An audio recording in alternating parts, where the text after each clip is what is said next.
Meron ako dito. Uy, mabigat ito. Para malaki to. Ang daming lumot.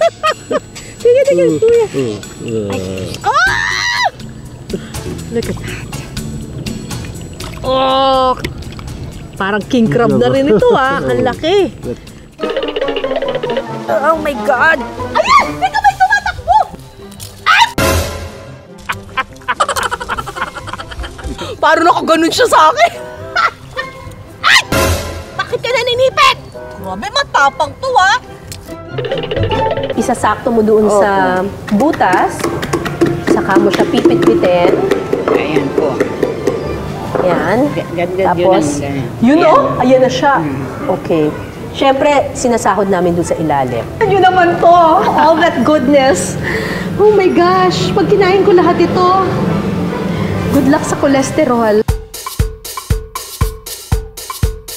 Hanap mo ba'y sarap na nanunuot sa kasipit-sipitan? Yun o, buong mo siya.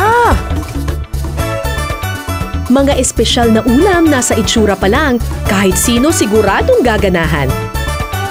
Look at that! Ngayong gabi, dead man na kung wapoy sa pagkain dahil iba't ibang crabs ang ating lalantakan.